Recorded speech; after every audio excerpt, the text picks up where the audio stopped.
Welcome back to Slothcast. This is our series Drunk on Movies, where we pick a movie that we like, pair it with a booze that goes well with it.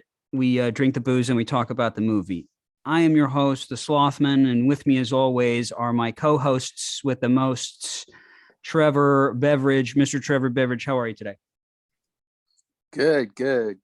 I like that you say welcome back, because that's good for all the people who are listening to every episode consecutively. Yes. Yeah, they're binging it. And Mr. Detective Wolfman, what are the streets looking like these days?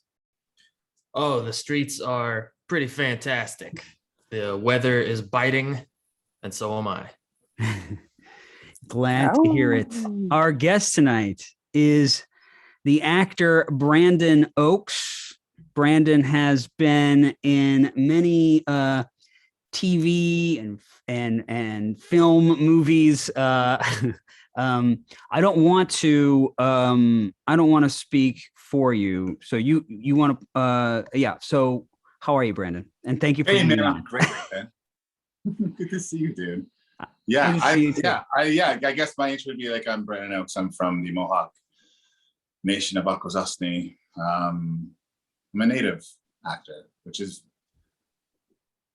proven itself to be a lot different if I was just like a regular actor in my life. I mean, it was such a small circle, really. Now it's starting to like explode as we get like more of our films, and we're getting added into, I guess, like more diverse castings.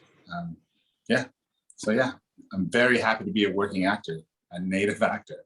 Fuck, it's crazy. Yeah, and you're in the movie Togo with Willem Dafoe. You're in a movie called Blood Quantum, which was really good. There's a Momoa movie or show, The Last Manhunt. That's a film. Yeah, that's an indie that he did, based on a true story about a runner of the desert and a sweet girl, and it's like it's a tragic love story. But yeah, that was a really fun opportunity, and had an amazing time. And we filmed most of it in Joshua Tree. Oh, nice. And are you still on Bad Blood? Bad Blood is done. I think done. It's like okay. it just never. That was it. That's how they finished the year, the third season. I think it has a lot to do with, like, I mean, whatever happens, who picks it up, and then a lot of the Netflix stuff that was happening, and other I guess entities that have sprung up since. Like, everyone's becoming their own station, right? Yeah. And yeah. What are you working on now?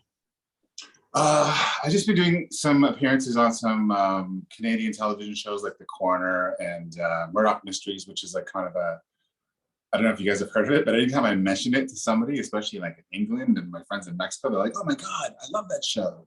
It's been on for like 15 years. Yeah. Just did a really sweet appearance on that finally, and writing my own stuff. That's right. You're also a playwright, and you're writing scripts now for like screenplays. Yes, yeah. Just because of the opportunities that have come up, and it's just time. I've been, I sit on things for a long time, and you do other people's work, and as much fun as that is, it's be like you're doing other people's work, and okay. I'd like to I have a ton of stories that I'd like to tell, so just trying to get a couple of them out. Yeah. Did you buy the booze this evening, Brandon? I did not buy the booze, but Sarah Lee's buying some pink rosé champagne, which I'm drinking out of a CBC glass, vintage glass, which I found when I was in Nova Scotia. Nice. I work for the CBC. That's the Canadian Broadcasting Company up here, and corporation up here in Canada. On a show called Bigstown, where I play a lawyer. Oh, okay. I can see it. We're drinking tonight a George Dickel white corn whiskey. This is 45.5% alcohol. It's 91 proof. You can clean your car with it. You can clean yourself out with it. You can address a wound, I think. And the movie tonight is the 1971 action Western action drama independent film, Billy Jack, that is written and directed by Tom Laughlin or Laughlin. What do you guys think? I think it's laugh. Laughlin. So, Trevor, I can kind of glean a little bit, but what can you tell us, and why did you, what Mr. Beveridge, why did you pick this pairing for Billy Jack? Well, there's a few reasons. I happen to just really like this stuff. Mm-hmm. But originally I thought it would be cool to do a Jack Daniels product because of the name of the film. And it's a whiskey. To me, a whiskey movie. Absolutely. Or some sort of American spirit. Yeah. But I guess the second distillery in Tennessee after Jack Daniels is George Dickel. I prefer their product largely. Jack makes some cool stuff too, but usually at the price level of the different tiered products that both distilleries release, I'll take Dickel. Dickel's a cooler distillery in a lot of ways, and they're very similar. They're both from mid 19th century roots, Tennessee, and they both use the Lincoln County process for their spirits, which is something that has come to define Tennessee whiskey versus Kentucky bourbon.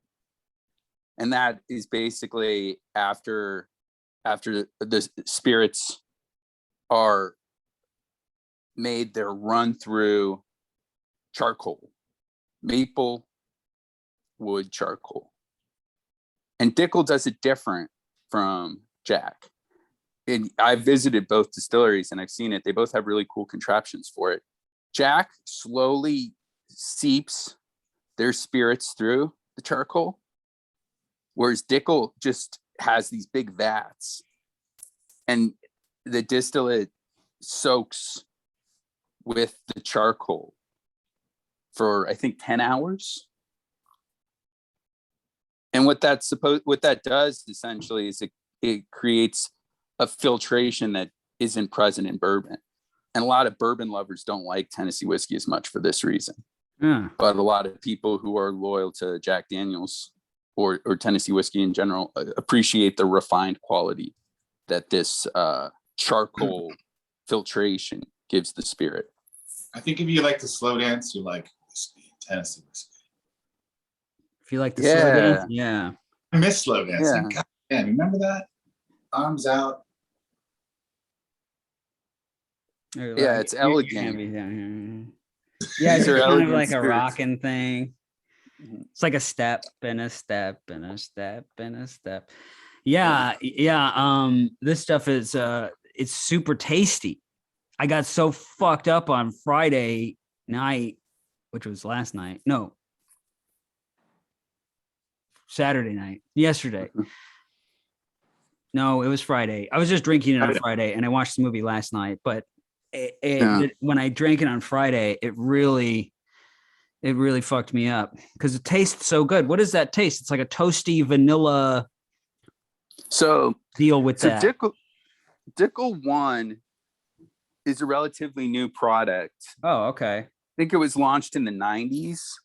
So they do a number 8, which is supposed to be like Jack Daniels. It's 80 proof. It's not super strong or old. They call it number 8. Yeah. Whereas Jack Daniels is old number 7. Then they do a better version, which is what I usually buy when I feel like, diving into some Dickel. It's Dickel number 12. And then they release this one, number 1, the foundation, the highest proof of their core line, unaged. And this was during a period where a lot of commercial distilleries were releasing White Dog or moonshine. There was kind of a renewed interest in unaged whiskey. Mm-hmm. Didn't take off. In Not fact, really. if you want moonshine or unaged whiskey, something rustic like that, this might be the easiest thing you can find, depending on what part of the country you're from. But it's not really the same for a couple reasons. Moonshine is often made with a blend of corn and corn sugar, whereas this is made with their typical mash bill, which is mostly corn, but a little bit of rye and barley. Okay. It's their bourbon mash bill, even though they technically don't make bourbon. Dickel has, but it's I think part of the reason they've persisted, whereas others abandoned white whiskey, is because their mash bill is the highest corn of all major American whiskey distilleries, 84%.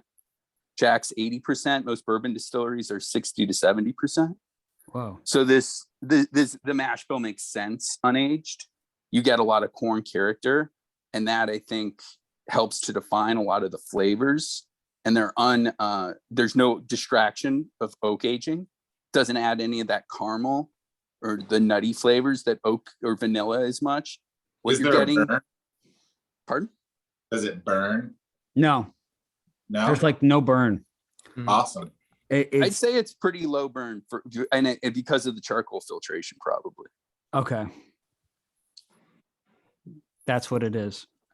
I can sip it straight, but I mean, I can drink almost anything straight. I'm an animal, but it's really, really good. I get like a lot of like underripe cherry, peach, very popcorny nose. There is some like subtle vanilla that just comes from, I think it's from their proprietary yeast strain. It's a very yeasty smelling spirit too. I find all Dickel products to be yeasty. Yeasty, especially because it being unaged, you smell like the primary characters of the beer that they distill into whiskey. A lot of people. So why did I choose it for this movie? The major reason is because it's kind of a cult thing, much the way Billy Jack is. Mm-hmm. It's kind of like a love it or hate it, but if you love it, you always come back to it. Mm-hmm. A lot of people in the American whiskey nerd community trash Dickel because they say it tastes like Flintstone vitamins. That's weird. Yeah, I'm not getting Which that. I don't. What I don't get that. Vitamins. What'd you say, Wolfman? I said I'm not getting that at all from this. And I've had Dickel 12 too, and it didn't taste like Flintstone vitamins. Yeah, that's what a lot of people say. Dickel is one of the largest, with MGP in Indiana. They're one of the largest distillers of spirits that small private labels source. So if you've had like a Tennessee whiskey from Trader Joe's or Costco, it's likely from Dickel. Oh. They've actually created sort of a shell company to kind of distance themselves from the sourcing. It's called like the Tennessee Distillery, but there's a lot of Dickel out there that's not labeled as such. The brands like Bibb and Tucker or Bob Dylan's Heaven's Door, that's all Dickel distillate. Oh, okay. Good to know. That makes sense now. Yeah. So it's I view it as this like wonderful cult classic, and it also like much like Billy Jack being on the reservation. If you see this in a liquor store on the shelf, it'll be in the brown spirits section, even though it's white. Like Billy Jack? Mm-hmm. It's like Billy Jack. Like Tom Laughlin. Yeah. Just like Billy Jack. Yeah. Detective, what was your experience with this? Oh man. All right. So I waited till almost the last minute to look for it, which is my bad. I did too. It's so good. Yeah. I had to go. to. Sorry, go ahead. No. Well, No, I go went ahead. to 6 different package stores, and none of them had it. None of them had ever carried it before. They had Dickel like 12 and I think 8, but no Dickel No.1. And so finally Friday night when I was out, I was at the first bar that I went to. I was talking to the bartender, this nice redhead gal. She took very good care of me. And I asked her if she knew where I could find it. And she wasn't sure off the top of her head, but she recommended this package store that I'd never heard of. For the sake of anonymity, we'll call it Audrey's.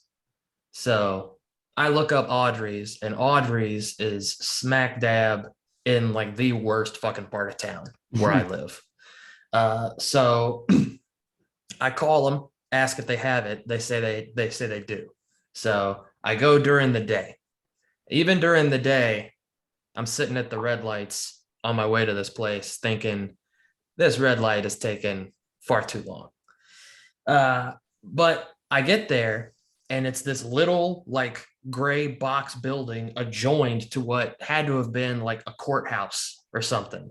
It's like this building that's clearly over 100 years old, 2 stories. It has these big columns in front. It used to be white. All the paint is chipped and gray, and like the building is condemned. And I go in, and it's like being in another world.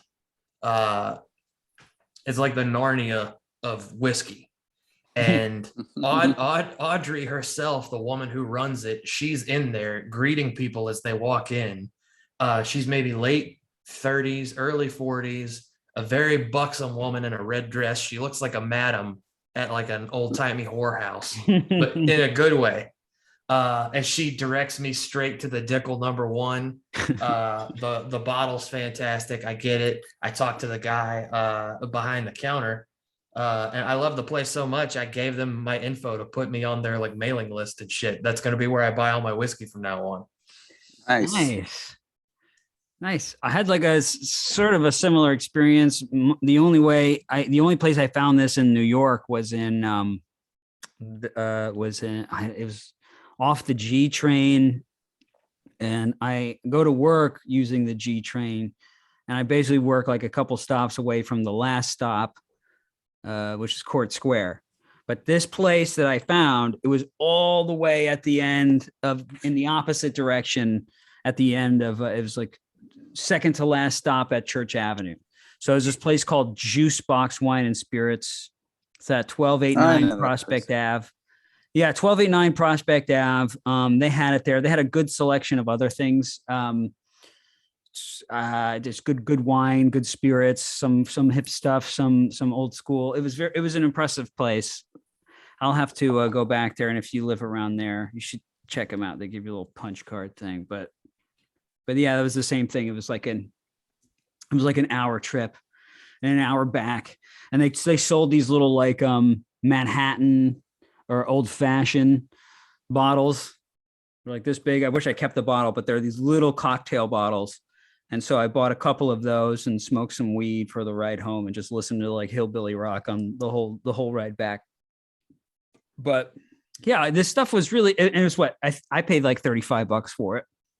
What did you guys pay? No, sorry, 28. Oh, okay. Sorry. Is that how much you paid?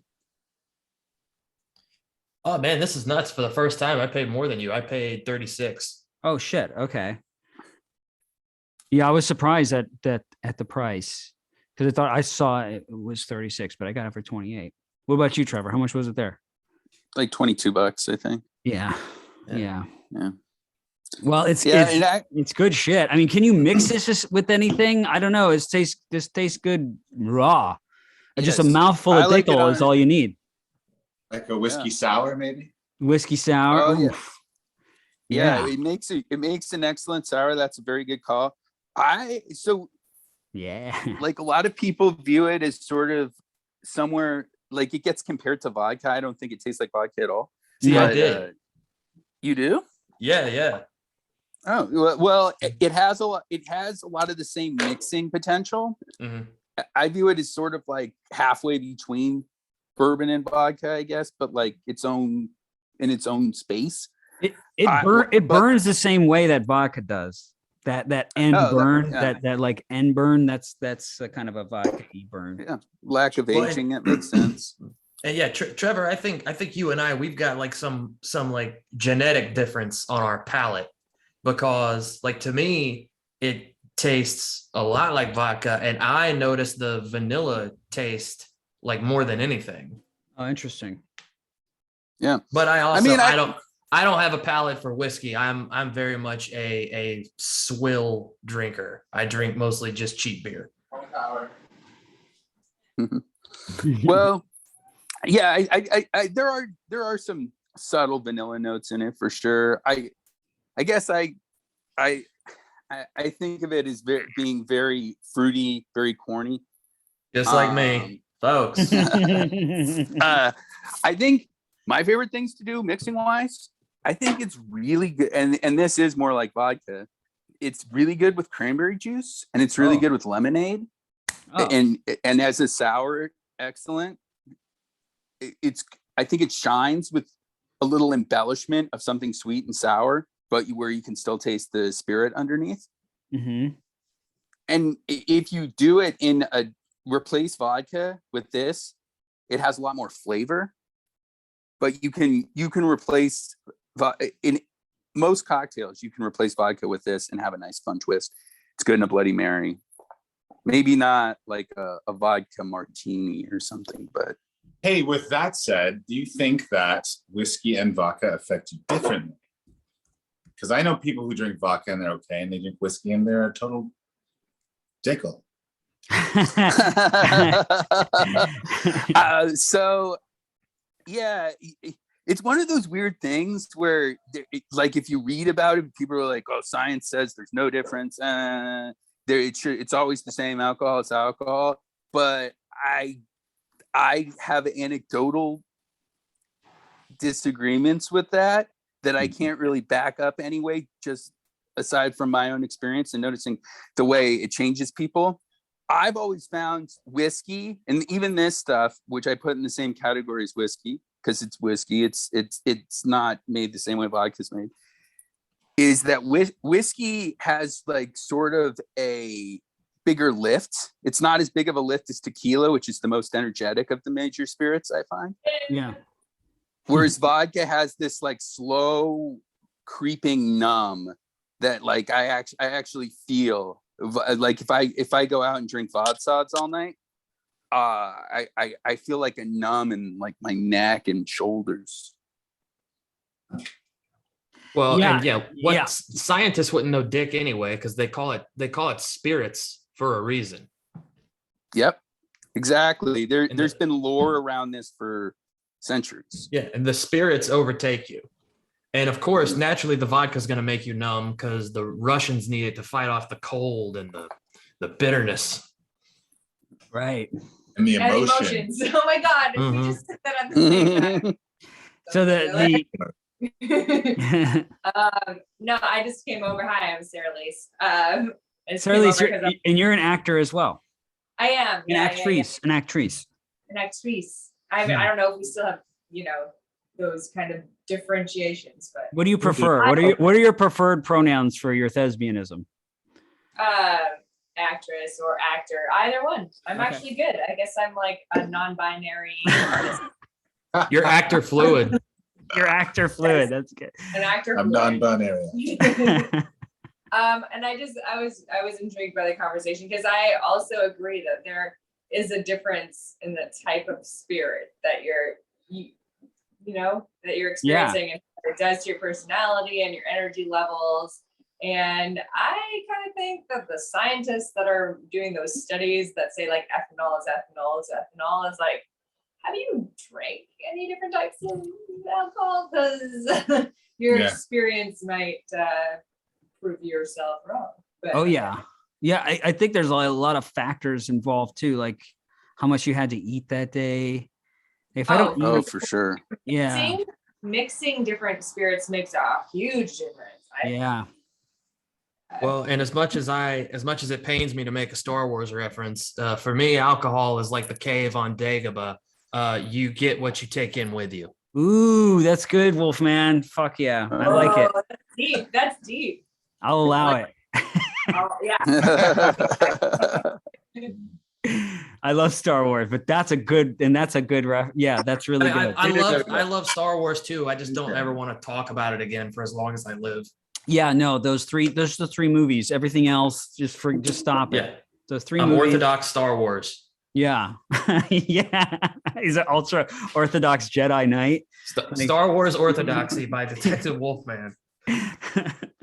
Yeah. Well, okay. Yeah. And then so yeah, for me, tequila is probably going to be, I don't think I've had a bad episode on tequila. I haven't either. Even if I do get sick, I don't blame the tequila. I blame myself. Yeah, but vodka is, like you said, Trevor, it's like this sleeping giant that comes up, and before you know it, your hands are filled with blood and there's a body on the floor, and then but with whiskey, it's more like the next day you wake up and there's severed body parts all over the floor, and there's whereas like if vodka, you're kind of like cognizant as you're murdering people. That's what whiskey's like a beautiful, glamorous prostitute. Yeah, where it's great while you're doing it, and you're like, why don't I do this all the time? But then you wake up the next day and you're like, I shouldn't be soliciting prostitutes. Yeah. I woke up. I shared that on Twitter. Like I woke up from drinking it for 2 days. My face is just totally dried out. I got like wrinkles that I didn't know. I'm like, what is happening? But it tastes so good. But it ages a motherfucker. You know what I mean? Mm-hmm. Yeah. I find it to be the violentest drunk. Yes. For me. Yeah. Sure. Yeah. Which is another reason why I thought to pair this movie with whiskey, because violence is a central theme. So I guess we can wave goodbye to Mr. George and his Dickel White Corn Whiskey No.1. So it's a very smooth tasting ride. It wallops you if you're not careful. Mellow is moonlight. Can you see that bottle again? Hold that bottle up. When did you get that bottle? Look at that bottle. I got that bottle 2 days ago. Damn. Nice. Yeah, dude. It's nice, man. He works fast. It really dresses up the bar. Yeah. It's nice. Well, I think he meant because there's not much left of it. I think I got maybe Oh Lord, I didn't even notice that. Yeah. So let's wave goodbye to the land of Dickel and mosey on over to the world of Tom Laughlin's Billy Jack, 1971 film. This is the second appearance of this character, Billy Jack. The first appearance, of course, is The Born Losers, which I believe, which is The Born Losers, 1967. I think I prefer The Born Losers to Billy Jack in terms of this kind of exploitation film. I think he kind of like, I don't know if did you guys watch The Born Losers? No, I've never seen any of the Billy Jack movies until I watched this one last night. Okay. Yeah, but Born Losers I saw ages ago. So yeah, The Born Losers is like a motorcycle gang is terrorizing this little small town, and they just rape every young girl. They just rape them like Mongolian style. They just run through all of the little ladies there. And Billy Jack through the whole movie, much like Billy Jack the movie, is kind of like out of it. He's just at the police station for the whole fucking movie, having these dialogues with the sheriff while the motorcycle guys are just running rampant and they're very graphic rape scenes for 1967. But I liked it just because it felt like a kind of a wild one, Mad Max, kind of proto Mad Max movie. So after he does that movie, Marlon Brando, Jack Lemmon, they all get involved. They want him to direct and write this other picture. It doesn't go through. He ends up making, this is all from Wikipedia. He ends up making Billy Jack, and then kind of what was it? He kind of got screwed out of. They wanted him to change the political stuff and the nudity. And so he kind of held back, and then Warner Brothers bought it, and then he bought it off them and then released it himself. So, but at that time, and I think from, what does it say? And I think Wikipedia is like from 2007, it was still like the highest grossing independent film of all time. Whoa. Yeah. $98 or something like that. Billy Jack was, yeah. And so, had to have been like a drive-in movie though, right? Mm-hmm. Yeah. This has got to be, I mean, this feels like a blaxploitation, but also like CC Rider, like it feels like sort of exploitation mixed with grindhouse, mixed with like one of the first like midnight movies. It's almost like our own like Chow Yum Fat type, you know, how he would do those. But so it kind of, it feels like it's trying to be that, but it's got no teeth. Billy Jack? Yeah, at least to me. Like yeah, like there's the violence is pretty tame. Yeah. The fights I enjoyed the fights. They were nice. Yeah, there's no nudity to speak of at all, which I was very upset about. And then yeah, and like most of the movie is just these long That guy scenes. drinks whiskey. That guy just there. these long scenes of these hippies at this stupid school. Yeah. Doing all their stupid hippie bullshit. Well, now he had a school, right? Didn't he like start a school? Tom Laughlin. Yeah. He quit acting and then started this preschool. Go ahead, Trevor. I know you probably know that. The reason I love Billy Jack and why I find it so interesting is because this is a case of someone who created a character that he had inside him and like really believed, like he built a hero out of his own beliefs in himself. And he worked really hard to get this movie made. The script, he wrote the script for Billy Jack way before The Born Losers. The Born Losers was sort of his attempt to eventually get to Billy Jack. To introduce that character. Capitalizing sort of on something that was in the news and the public consciousness at the time, which was the Hells Angels. And like Hunter Thompson, I believe, refers to the movie in the book several times. All right. The Born Losers. But the whole time he made that because he wanted to make Billy Jack. Billy Jack was. This is the culmination of decades of obsession. All right. Yeah. It's well, he's an interesting sort because he's what did he do? He was like in the Jungian philosophy, right? Or psychology. I'm sorry, Jungian psychology. He was what did he do? I saw something that was like pretty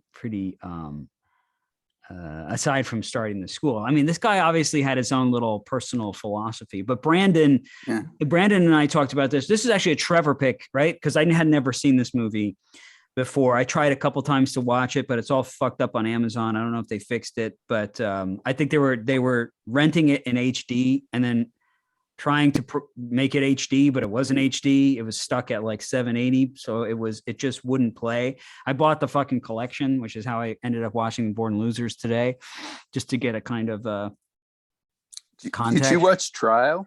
I didn't watch Trial. No. Okay.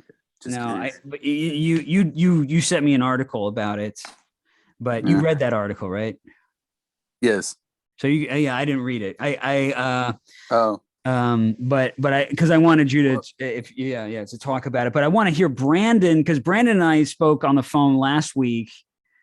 I think it was a week ago, maybe. It was 2 weeks ago, and we were talking about Billy Jack and how I had mentioned it to Brandon that we were doing our episode on Billy Jack, and we started talking about it.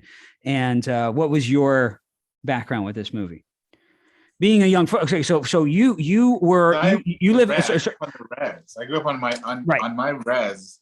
Where's your res? Back in the day when, remember, like, so I'm like on this really crazy situation where our reservations in Quebec, Ontario, which are Canadian provinces, and New York State. So we're in all three of those places. We're on the border. We're a border crossing. So we've always had sort of like a lot of standoffs with the authorities. And it was like, and at the time, like when Billy Jack came out, I remember I was like, I wasn't even born yet, but then it was always this movie that was around. Like I think it was like Laserdisc was happening then, those big like record-sized Laserdiscs you put into the crazy machine. And but Billy Jack was the only hero we had. Like we didn't have a hero like that was in TV. We were always the Indians are always being killed, and like, we're always attacking and being killed. But we didn't have a guy who stood up for Native people. And like, remember being a kid and seeing him and being like, that guy's native? Okay, whatever. Yeah. Let it go. At least he's fighting for us. You know, I mean, he takes his shoes Yeah. off and stuff. But I mean, we all, you know, and Tom Laughlin wasn't native, but at least he took that initiative to bring that story forward. Like, I mean, about native rights and racism and, you know, like, and he does it with those iconic bad guy characters like the chief and the mayor, and you know what I mean? Like, and it's pretty campy. And I do remember seeing is the trial the one where he goes on the spirit quest? That's Billy Jack, where he gets bitten by the snakes. By the snakes, yeah. Yeah. Like he goes on the vision quest. Yeah. Hey man, it was literally empowering to us as Native people to see this. It was, you know what I mean? Like, Yeah. It was fucking, after seeing that as a kid, you just fucking charge out of the house and like everything was like kung fu, you know what I mean? Like it was amazing. Hapkido. And even my friends, I just came from home. I just actually went home and visited really quickly, and I said, listen, I'm doing this podcast. Do you guys remember Billy Jack? And everybody's like, oh yeah, like everybody has an experience with Billy Jack or the idea of Billy Jack. I would love to remake Billy Jack, actually. Like with a little more like a genuine of a story. And a genuine, if someone's going to say they're going to be like mixed and from a nation, then find that person, you know. And I know a ton of actors. There's one person I have in mind particularly who could rock that role. But yeah, we'll see. I know he passed away in 2013 or something like that, right? Like, or 2012. Yeah, he passed away in 2013. That's right. Yeah. Almost, yeah. That's December 82 years old though. He lived a good life. Yeah, he lived pretty old. And Dolores, his wife, is. But yeah, I think that's why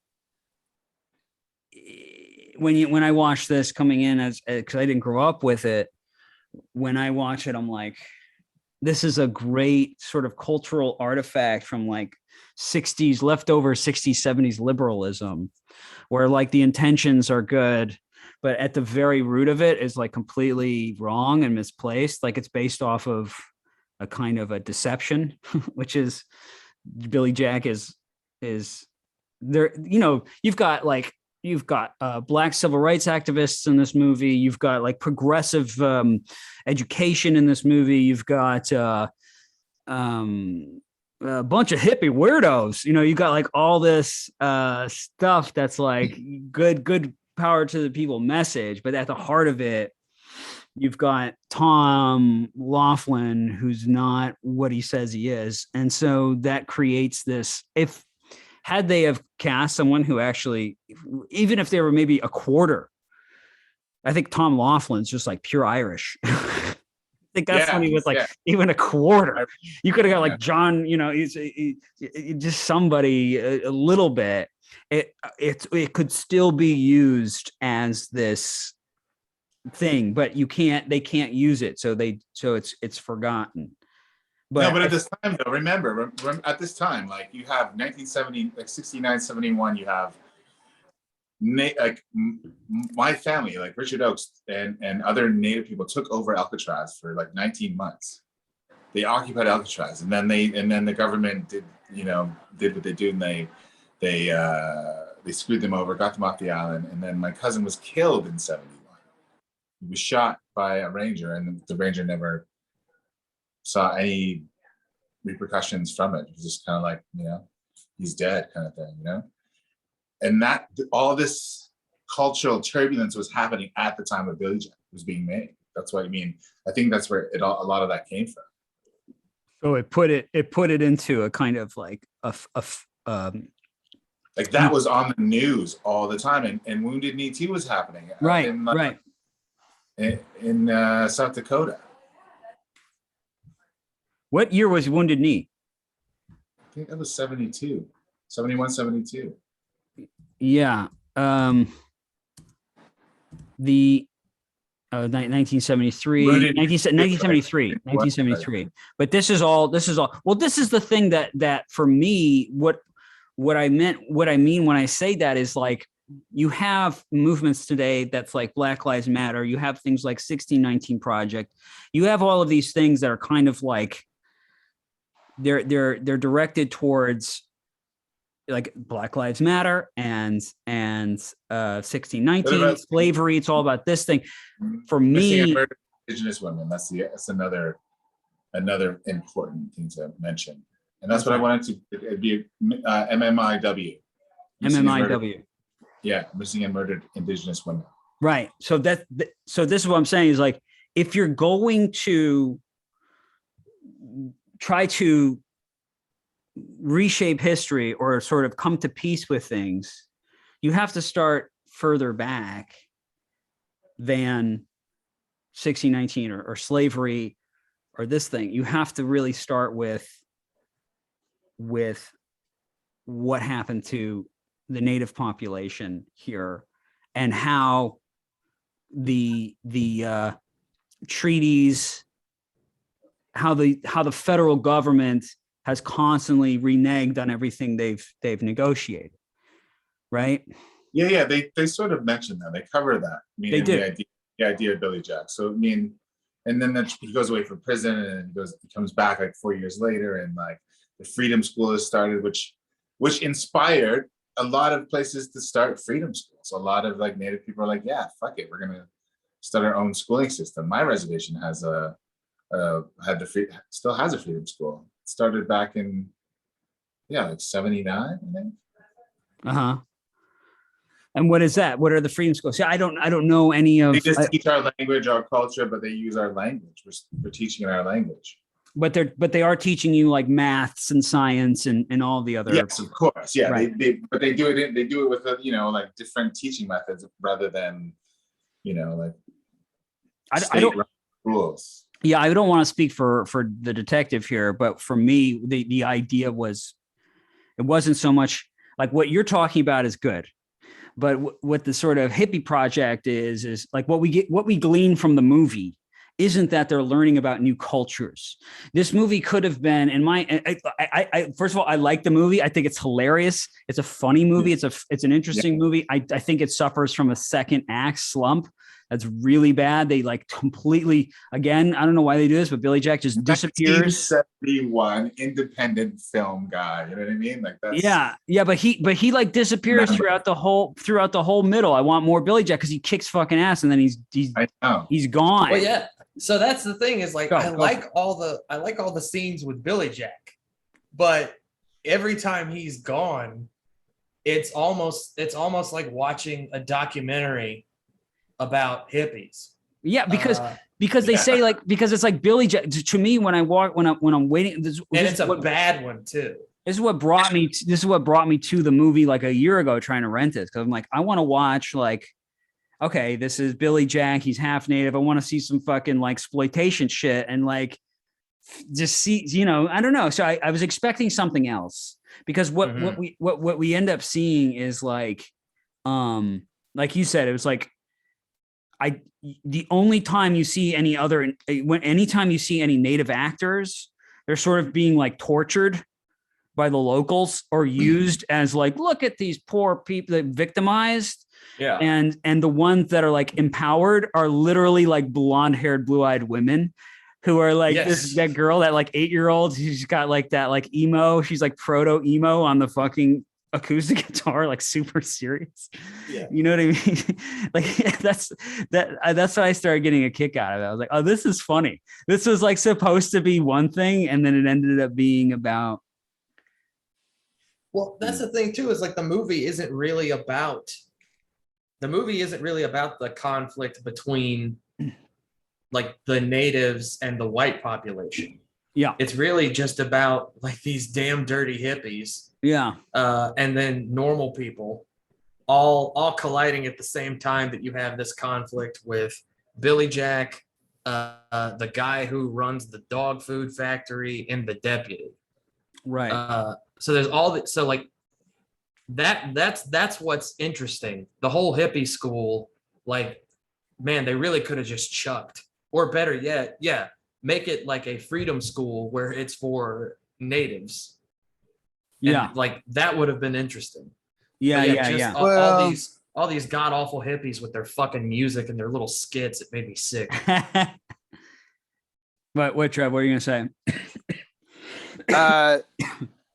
I think part of the zeitgeist at that time was integration, and Okay. it's changed a lot now. For I'd say for worse. And so like the ideals of the Freedom School, which were probably more popular in like HEP circles then, were that we should all be living together, and it shouldn't just be for natives, it shouldn't just be for anyone, it should be about anyone who needs help should be able to come here. Yeah. And I think that part of the reason that like all that the skits and all that was in there is that's a reflection of Laughlin's actual ideology. He was in a Montessori. That's what he started, which is it's kind of like similar to what you see at the Freedom School, like creative learning, free improvisation, and a lot of the movies improvise. And I think what you see in this movie, for better or worse, isn't necessarily what's going to make the most compelling film. It's coming directly from inside Laughlin.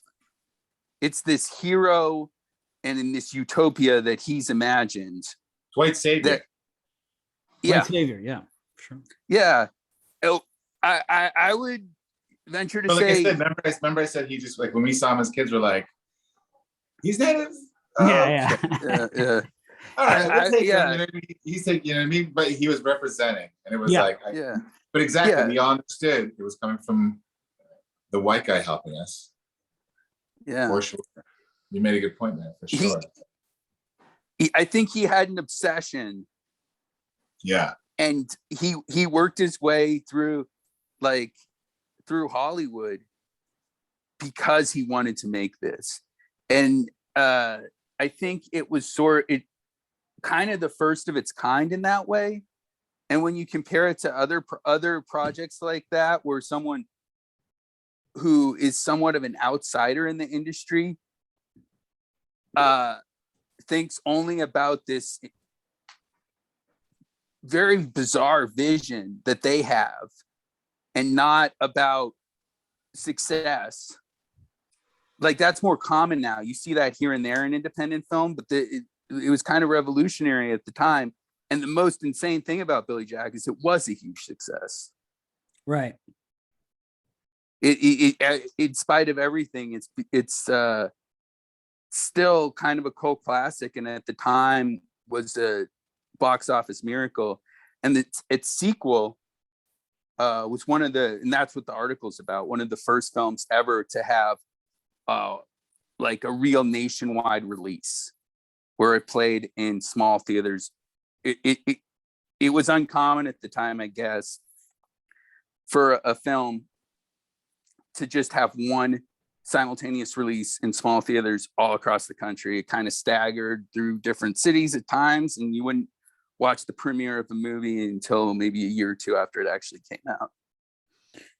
Yeah, they would do road shows. They would do road shows basically. A lot of drive-ins.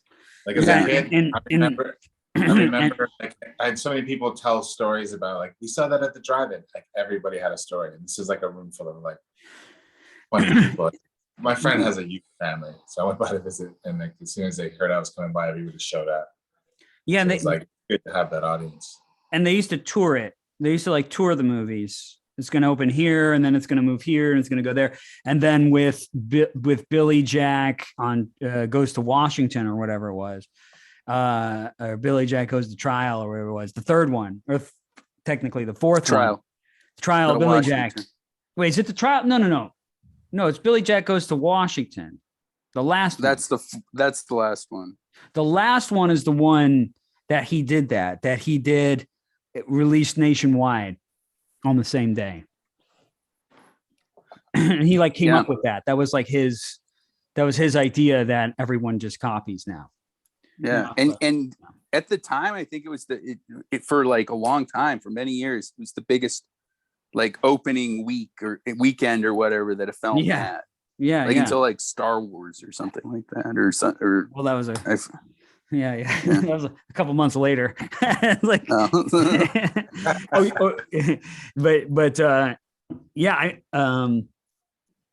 well, we are standing on, when people will listen to them, maybe not. This is the 400th anniversary of Thanksgiving. So this is why we did Billy Jack. Part of the reason why I wanted to ask you on, Brandon, was, we have these two different approaches to Thanksgiving, which is you have the sort of modern cultural ritual, which is we're going to watch the game, we're going to see our family, we're going to get in an argument, we're going to eat a bunch of food, we're going to take a nap, we're going to take home some leftovers, and we're going to do that next year. And then, but that is all based on the origin story, which is the Pilgrims and the indigenous peoples here, the Native Americans, eating food together. So, I think it's kind of interesting that we don't have the ritual of like doing that. I don't know, like finding each other or something and having a like, in the way that Washington does it, like DC does it, is like they do the turkey thing where he like pardons the turkeys instead of like eating with the nations or the First Nations or whatever. You know what I'm saying? So why doesn't he pardon? God. Go off, man. Go off. This is an open forum here. They just, why doesn't he pardon Leonard Peltier? Okay. Thanks, buddy. Thanks for doing that time for something you didn't do. I think, that there's so much turbulence within the movie Billy Jack, and it's funny, Thanksgiving. Thanksgiving. I get it. It's like, I don't like the old, like you said, the old story of like, and we ate together, and it was like, oh, sure. I just like the idea of like eating together as friends and nations, like cross nation. You know what I mean? Like you and I met, it was like instantly like good buddies, and we've been friends for like what, 10 years, 15 years? I don't know, 10 years, 10 years. Yeah, we're going, a decade, about a decade. Yeah. And it's just easy to, and I love, that's what we do when I go to your house. We come and I come home for dinner. I love that. Yeah. So that idea of Thanksgiving is great. I don't like the idea of, I just don't, we should really just hold on to Halloween for a whole month. Yeah. Well, what's your, let's say, what's your version of Thanksgiving? Like, what's it's your always going home. It's like hams, it's turkeys, it's a lot of food. Right. That's what it is. Like, that's what it ends up being, and then everybody goes home, Do you invite we also have like traditional, like longhouse meetings and people who it's essentially just checking in with each other and taking care of family. But the Thanksgiving address is like, they do that in ceremony, and it's really long, and it's being thankful for everything. You thank everything. You thank the earth. You thank the trees, the plants, the ants, the things with feathers, like the things with scales. Water creatures. You go through the whole list.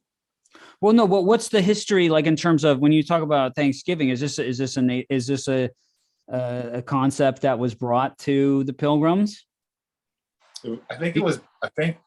I'm sure there's something went down where there was like, I think it's just common courtesy. When someone comes to your house, you give them water and food.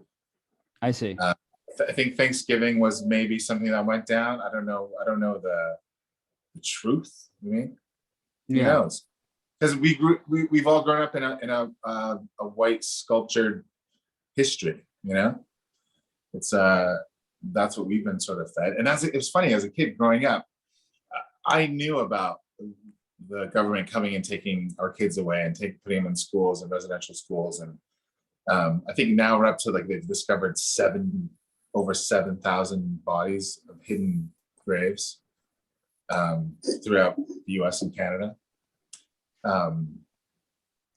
I thought everyone knew about it. It was something I came in school, it never got really talked about. And then now this comes up and they're finding bodies and people are like, oh my God, you know? And I was like, now I had a bunch of friends who actually just wrote me emails or found me on Instagram somehow and sent messages saying like, dude, now I understand your sort of take on things as a kid. Because I used to get pissed off at teachers and I'd be like, I would go toe to toe with them sort of. And I mean, a lot of my friends didn't understand why, you know, but yeah, things weren't taught to us correctly. It was weird to not, because I would say, what about residential schools? And one teacher said there wasn't anything like that. I was like, my family alone that I know of, just in my grandfather's family closely, that he lost 4 brothers and sisters. I never saw them. And my mother did as much she could to find that family. I mean, so it's like, so for Thanksgiving, just be thankful to be alive, man. So glad I had so many fighters in my family. Like Richard Oates was a pinnacle person in the movement of like the American Indian movement. So there's a lot there, man. Lots to unravel. Yeah, that's partly why I think that's why I wanted you to come on and talk about it all, because as much as you want to go into, as much as you can go into, is if you want, because I mean, if we're going to base the origin story on it, then you should spend some time talking to your fellow man to get their perspective and see, like, I guess right now is the 51st anniversary. Like I think today is the 51st anniversary of the taking of Alcatraz. Today. Yeah. And today is November. We're recording this on November 21st. Yeah. Okay. So 50 years ago was the taking over Alcatraz. And then what happened when they went back in? After they took it over, because like with Attica, right? They came back in, just tortured some folks, right? They killed all the people that were involved. They just occupied the island. They jumped off a boat and they took the island because Alcatraz became a surplus piece of land. Once the prison was closed, it was up for grabs. So I think the Lakota tribe moved on it first. Lenata Warjack, she was a pretty powerful woman in the American Indian movement. Which, crazily, I worked in a film with her son, who played my stunt double, who sadly was killed in a car accident last year. Oh, that's terrible. Yeah, but I got to go to Alcatraz with him for the 50th anniversary. I was there last year. Oh.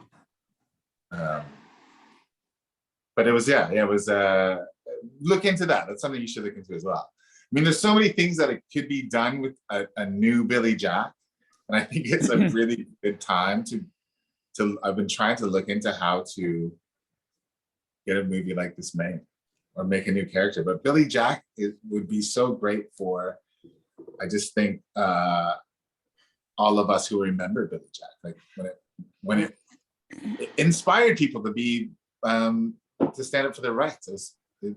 What is the situation now? Because you've got I think Red's Dogs, that's a show, right? Red's Dogs, isn't that on Hulu? Reservation Dogs, yeah. It's on Reservation Dogs, yeah. I haven't watched that. Have you seen it? Yeah, it's good. Is it good? Great. It's worth watching. It starts off with a little bit of, a little slow, but then you get into, like, the stories are great. They did a really great job. I know Sterling, I know Taika, acquaintances for sure. I mean, they and all the writers on it are great. Okay. So we're checking out. Yeah, you got to get into it, and attach yourself to those characters because it's a good pie for sure. There's the Killers of the Flower Moon. Have you read the book? Anybody? I looked through the book. It's more like a telling of it's more like a historical book when you look at it. But I know the story. Yeah, and I have some really good friends who are in the film. It was about the Osage, right? The Osage Indians. Yeah. So William Bellew from Blood Quantum, he's in that. Okay. So yeah, as well as a great shot of him sitting next to Marty and Bob. Just sitting there. Yeah, he's like, whoa, he's like loving life. Yeah, it's a good book. It's the same author who did The Lost City of Z. But that's on deck. But other than that, I mean, there you go. Get a little dick pic. My camera fell. But other than that, there's not a lot of like visual representation going on with with Native American actors in the United States. Maybe in Brandon. Canada, I don't know. Sorry to interrupt, Brandon. You mind if I ask you something? Sure.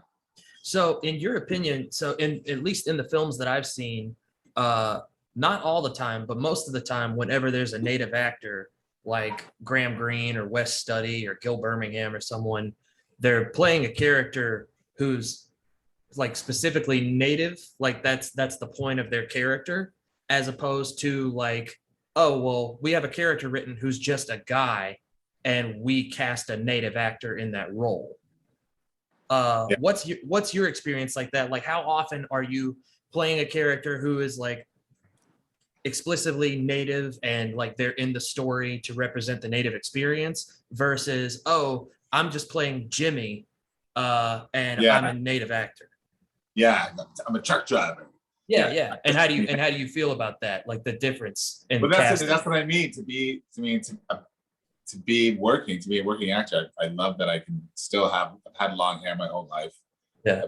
I haven't changed it. I've had a director ask me, would you cut your hair? And I was like, no, it cost me the role for sure. Mm-hmm. That's what it is. Like I think Wes Studi, he's been lucky to have a couple roles where he was another FBI agent. Remember Heat? Yeah. Heat. Mm-hmm. That was dope. Yeah. But he's broken a couple of those barriers. Unfortunately, that's what it is. Like, I mean, I am the chief. I am the warrior. I'm the guy who like chases you down in the woods and clubs you to death. It's like, I'm the guy. But if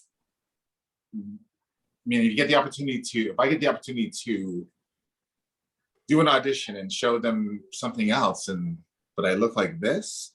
I mean, a lot of the times when I talk to somebody on the phone, they're like, oh, and I meet them like, oh, I didn't, back in the day before there was this, they're like, oh, I didn't think that's what you look like.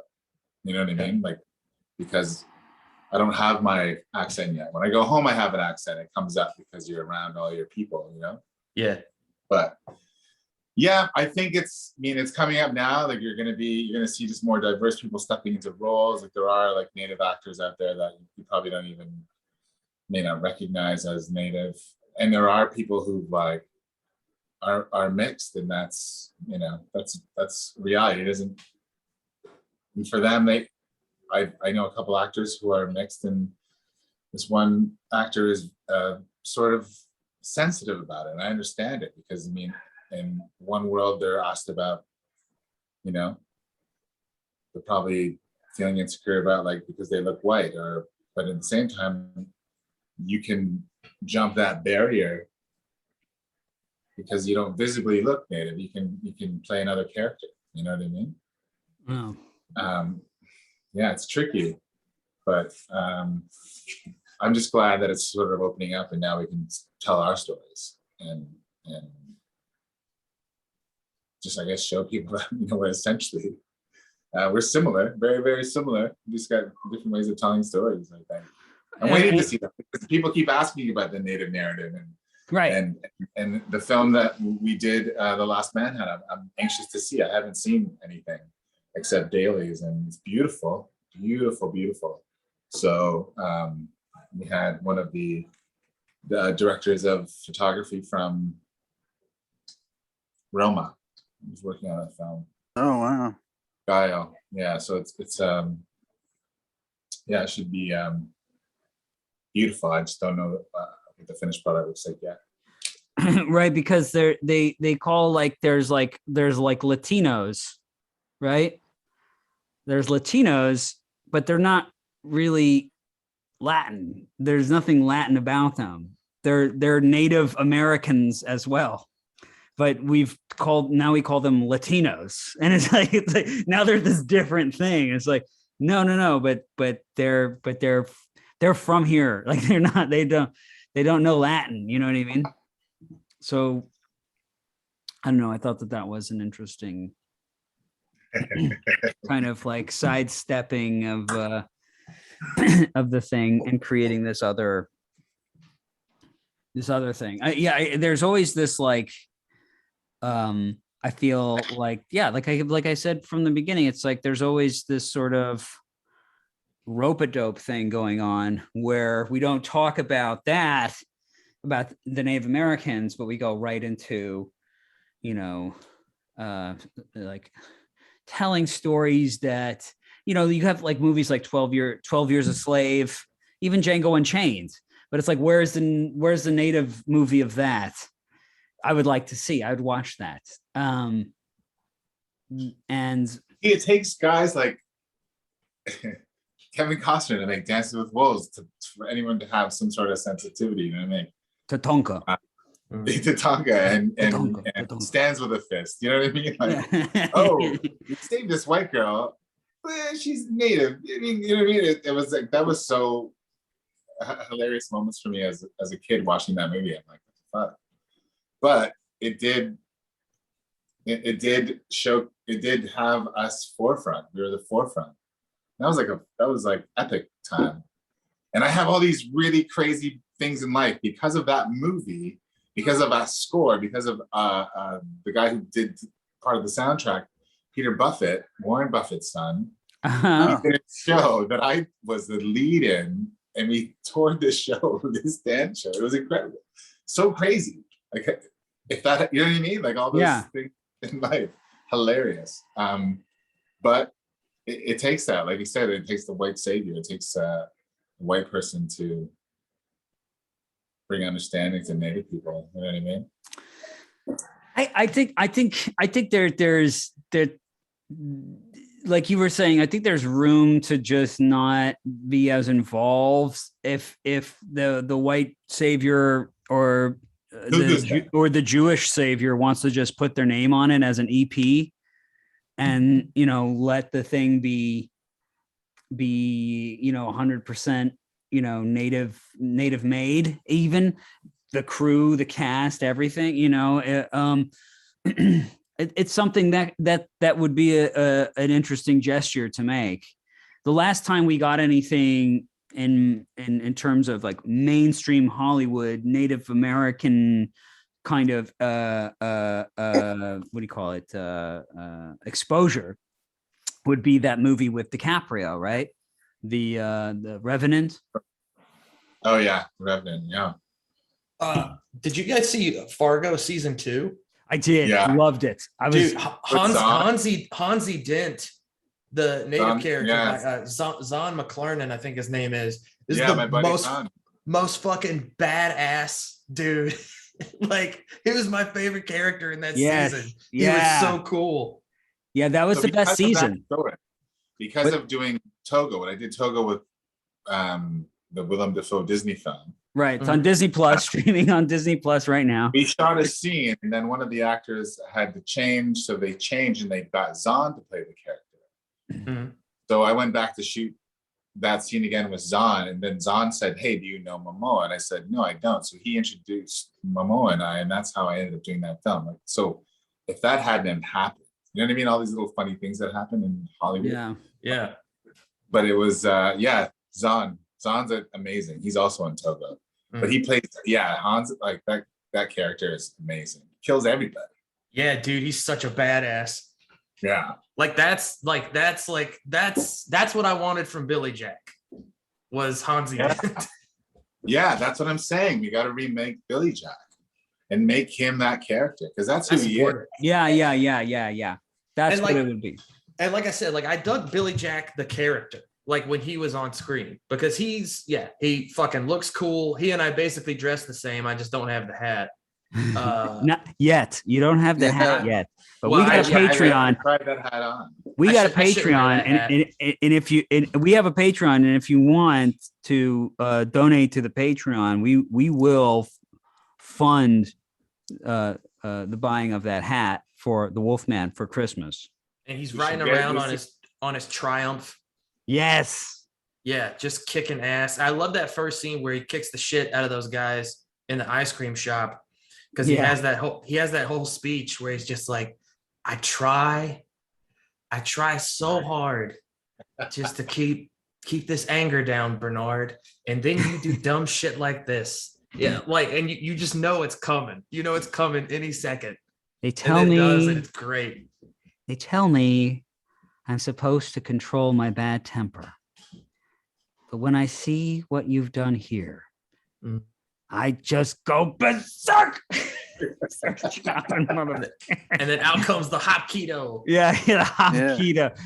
Which they didn't they like tour it around before the release? They were like teaching lessons with the hop keto. And yeah, it's exactly what you said. It's like I wanted to see, and in a sense, like Billy Jack, the character sort of embodies like a Wounded Knee scenario where there's like a standoff in this barn, and it's a negotiated, there's a negotiated sort of like peace thing. He goes off to jail.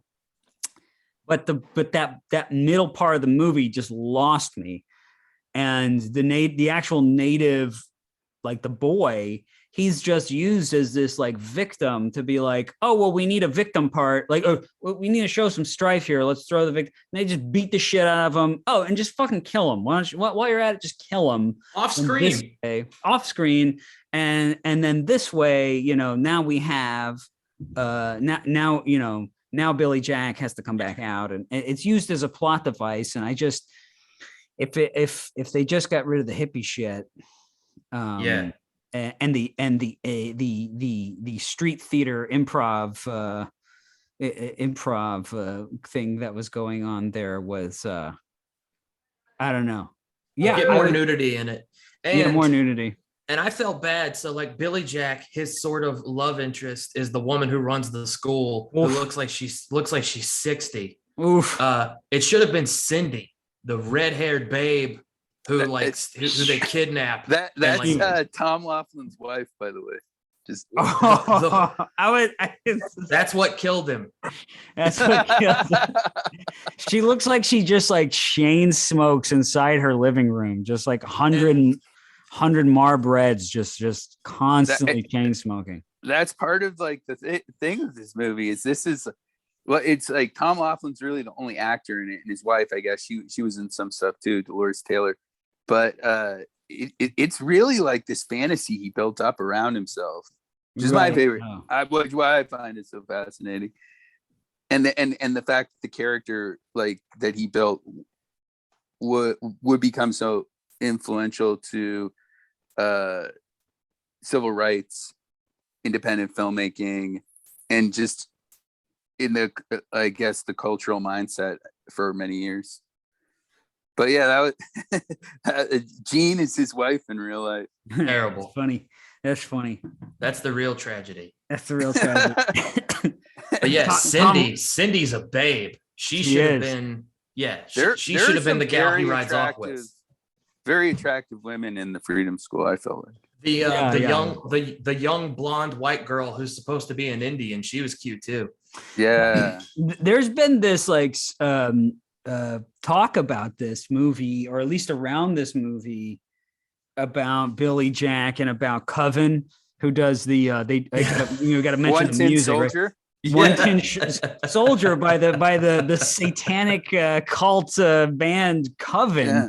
And the lyrics of the song are like out of fucking control. They're like, go ahead and kill your neighbor, go ahead and kill your friend, like go ahead and treat your neighbor. It's just like Yeah. this is like satanistic fucking sadistic shit, man. Like what are we doing here? I don't know. But the Born Losers, which quite frankly would have been more appropriate thematically for this show, is that the theme Can't song. argue with you there.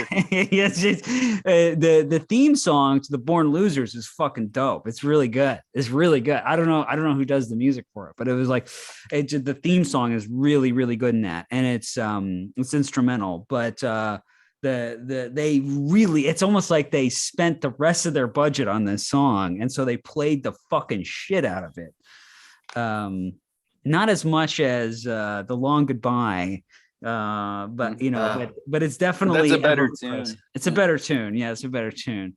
But this Coven song is like this fucking like incantation that doesn't fucking leave your head. I've been walking around with it for 2 weeks in my fucking head. The Tin Soldier fucking song. One tin soldier. One tin soldier. So It reminds me of the Rankin and Bass Hobbit movie, like the music. Oh from yeah, that. yeah. Good call, Yeah. dude. Fucking yeah, man. That's so true. That's so Or like true. the Last Unicorn. Yeah. That's what it sounds like to me. Yeah. Oh my god, that's such a good call, bro. That's great. Yeah. Hey, so Brandon, welcome back. How are you?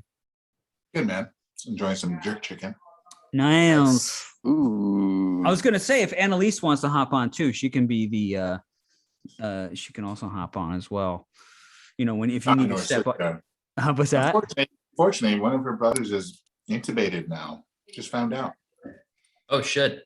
He's just on the phone right now. Yeah. What does that mean? COVID.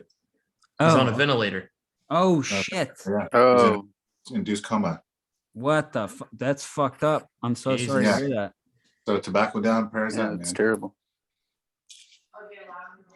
But How old is he? How old is he? Sarah Elise, how old is your brother who's in the hospital? He's like 40 years old. Hopefully he'll pull through. Yeah. Yeah. We're all wishing him him well. Rooting for him. Everyone wishes him well and your family. Yeah. Thanks, guys. So how do we, Brandon? I'm not trying to be the white savior here. You're going to be the savior. What do we do? I'd say we make this film over again. We find a way to make it over. We make it over. That's the best way. That's the best way. A film is the best way to reach the masses. Yeah, you're right. It is the medium. What do we do it with Momoa? Is he going to be Billy Jack? I'll ask. But He you could know, I get- think somebody has something to write, right? He could get something like that made. Well, that boy is busy, man.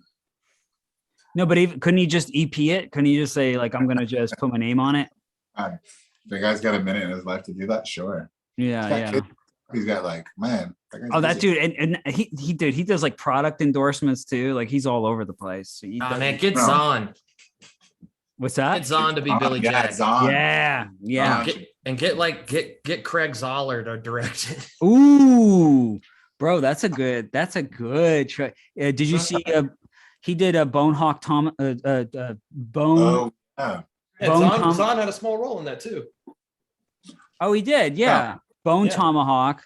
He did Kurt Russell. Dragged Across Concrete, and he did Cell Block Riot and Cell Block 99. Is that what? Brawl and Cell Block 99. The Brawl and Cell Block 99. He's great.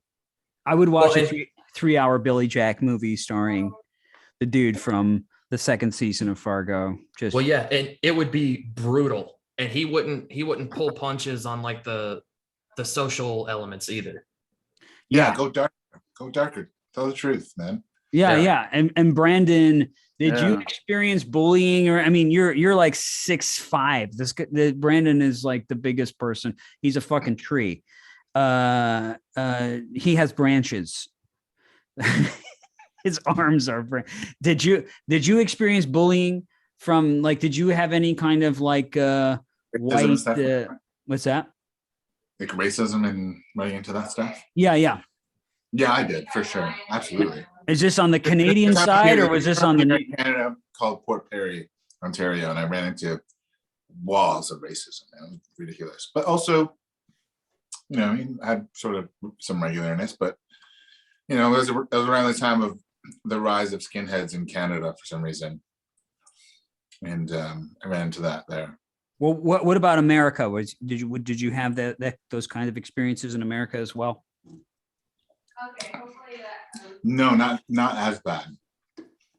Different, just different, you know. What was different about it? Would you say? Just like, you know, more attention than anybody else got, you know, unwanted attention. And then maybe one time we had a door locked on our face. That was it. But not so bad, you know what I mean? Nothing like violent. You mostly have like white girls asking you if you can talk to the birds or something. Can you talk to the falcon?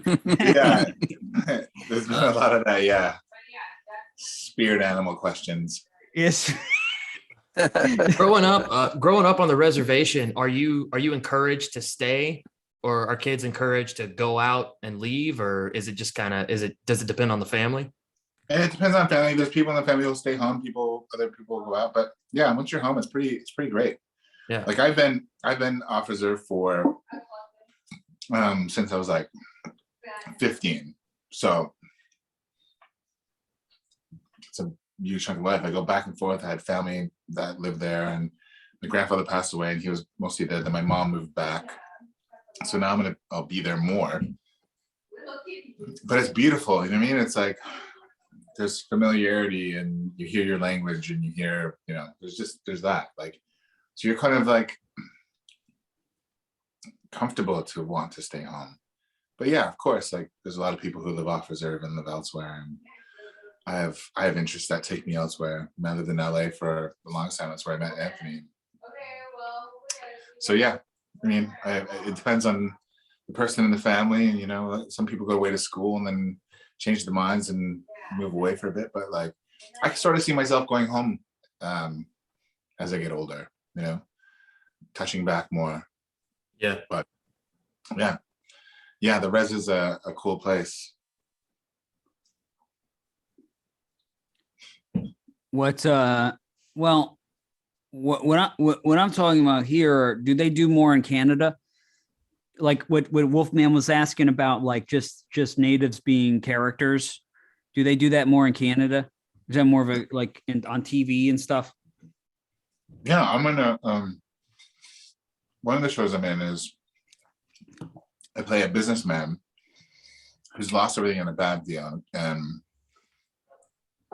my guy takes all my stuff. And my wife at the same time is native, but she's not connected, so she's reconnecting. It's a story about us native people who are living in the city, disconnected, reconnecting. It's called Unsettled. There's going to be one season, and it just came out. And then what they've done on top of it is they have a full native language dubbing of it, like, and it's done in Ojibwe. Oh, okay. Yeah, so that's kind of cool. But yeah, then it turns out I end up being like starting a grow show, and it's a marijuana-based company. Okay. It's a good show. It's called Unsettled. It's on APTN, the Aboriginal People's Television Network in Canada, which is I think mostly run by non-native people. Yeah, that's how it is down here too. Yeah, I'm sure. Non-native. Yeah. Yeah. Now, if they remake this, they got to do something about the deputy character, the guy with the daughter. Oh yeah. Because for the first half of the film, I'm completely on his side. Well, do you remember until he starts kidnapping people, he's 100% in the right. Other than shooting the horses, I didn't like that. But we got this guy. He's just a working man. He's doing what he's got to do. His wife's gone. We don't know if she's dead or if she ran off. He's got this whore daughter who's run off with a bunch of hippies, and they passed her around. They knocked her up, and they gave her hepatitis. And then what does she do? She runs off and joins another group of hippies. So of course he's gonna think they're doing the same shit to her. He's like crying on stage, like, please. Yeah, he's like, my daughter has hepatitis. She needs to be in the hospital. She doesn't need to be at this goofy fucking school doing skits. And they're like, boo. Yeah, they're like, we're not gonna tell you where she is, pig. He does beat her though. He does beat her. Well, he beats her after she says that her child might be from a black guy. And then he gets up and smacks her in the face. He's like, he might be red. Yeah. He might be brown. I think he's hitting her for admitting to being such a whore. Okay. Know? Okay. Yeah, I do too. I do too. I'm just saying, when she said black, he got up and was like, enough that was the is last enough. straw. That was enough is enough. And another little cultural thing that didn't really, to me, this is the exact, I'm going to keep hitting it because it's the exact thing with, it's just a beautiful liberal cultural artifact of like liberals trying to like go, we're in the right here, and then just like not being able to even look at this thing anymore because but it's amazing how it's changed, and that's part of why I find it so fascinating. Can you imagine a movie like, if we were going to take an obviously political movie with like progressive sympathies today, do you think the sheriff could possibly be a good guy? No, and I appreciated that. Yeah, and there's little bits like that, I think, and the fact that the evil townsfolk were kind of redeemable and they could have their hearts changed.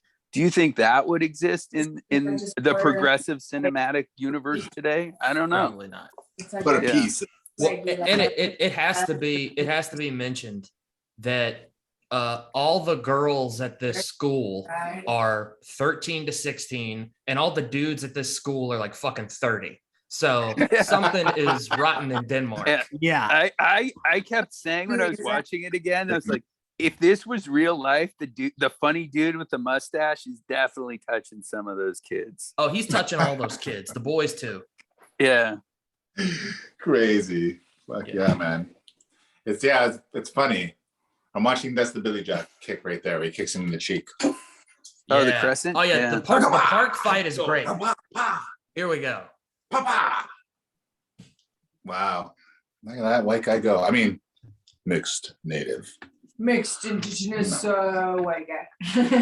so the Billy Jack elements of this movie are what make it great, in my opinion. But yeah, so it's kind of like two movies at once. There's the story of Billy Jack and like the personal story, and then there's just all this hippie gobbledygook. But this came out in 1971.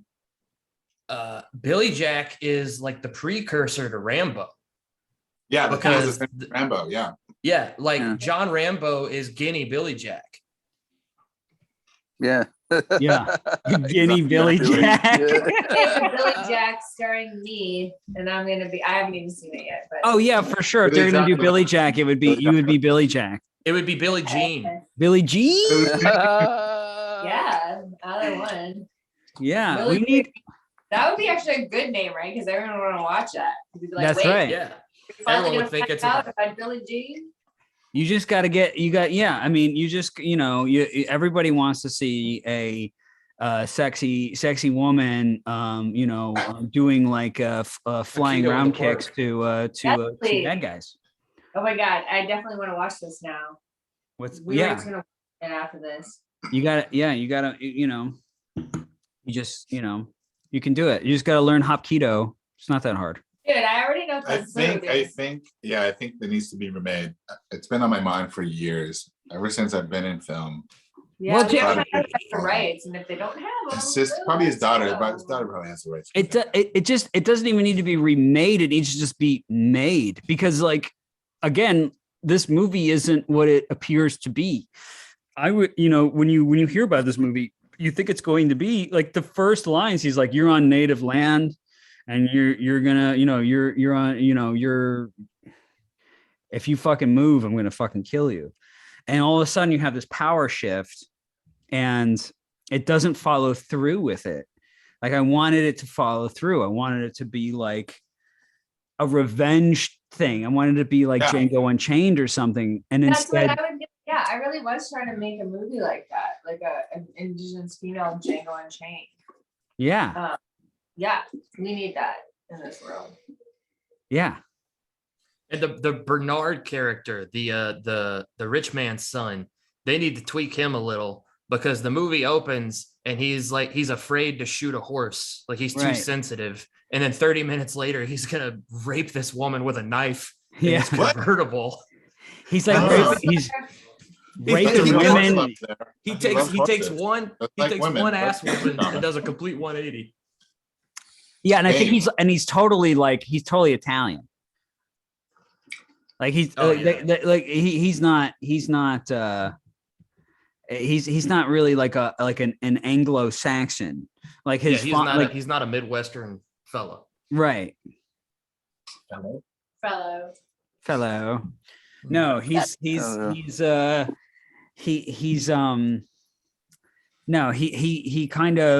of messes. He looks more like a Bernie than a Bernard. Let's be honest. He's dead. He's a Bernadette. I guess you're this horse. He's a Bernadette. Hey, I can't do this. What am I gonna do? Hey. Hey. I'm raping here. I'm just doing a little rape, Rape. Yeah. Just a little afternoon rape on the reservation. Yeah. As one does. Carry on. Carry on, fellow. Nothing to see here. And is it only Billy Jack who's on like guard detail? Are there no other guards? What's going on for the rest of the movie? They completely dropped that part. He's the only one who has a hat that has a brim wide enough to keep the sun out of his eyes so he can fight. Well, yeah. So they're very sensitive. They're photosensitive. Now, what did you think of what did you think of the movie Thunderheart? I just want to believe that Val Kilmer is part native, so I'm just going to take that in my heart forever, and nobody can tell me. I really like that movie. It's great. Yeah, it was good to see John Trudell in there. It's great. Yeah. I was happy that at that time that they touched on like a very important like chapter of like Indigenous rights struggles, and they didn't quite go there, but they made it like as mainstream palatable as possible, and like then after that nobody did anything of the sort, so like but it also it's told this great story of like a sort of like the horrible sad story of like the killing of Annie Mae Aquash. It fucking sucks, bro, and I'm like people here are still very moved by that. Well, what is can you give us the history of that? Well, she was found killed like execution style, hands cut off, all that stuff. But there's so much speculation as to who did it. Who did it and why it happened and what led to it happening, because even if it was the AIM leaders, which speculation is but it was the FBI that put her in that position.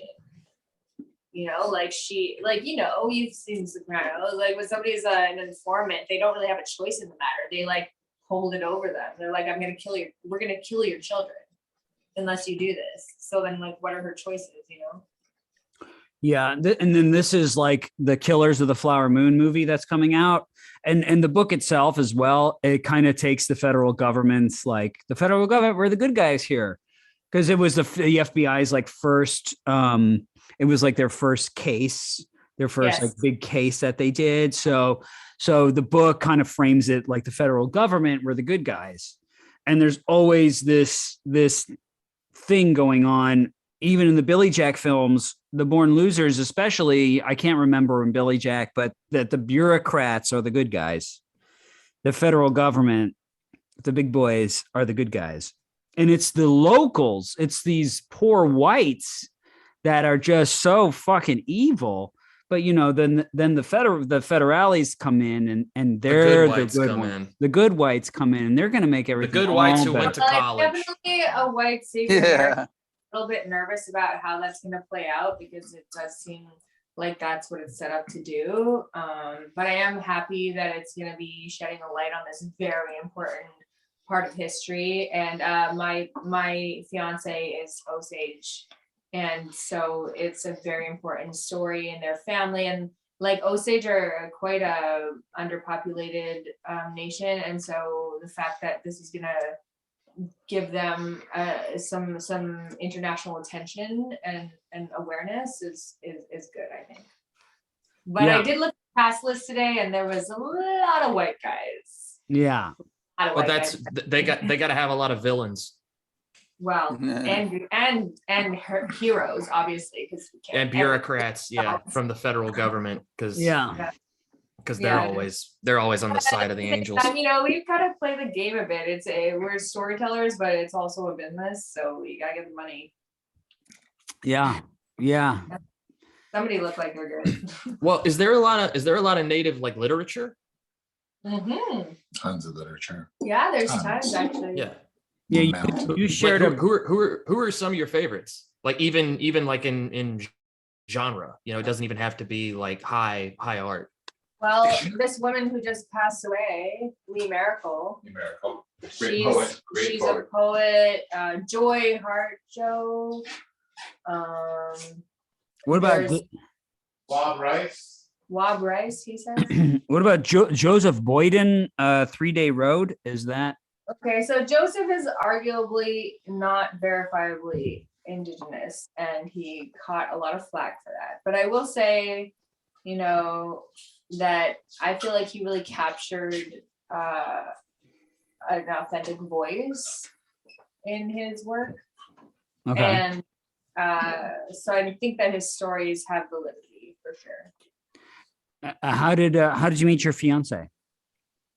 Online. How does anyone meet? How does anyone meet anybody? Wait, was it like on Tinder? Was this a Tinder or was this a? Yeah, literally, it's gonna be a Tinder marriage. Wow! Congratulations! Yeah, that's good. Yeah. Does he still have his profile? Because if so, I want to take a look at it and get some pointers.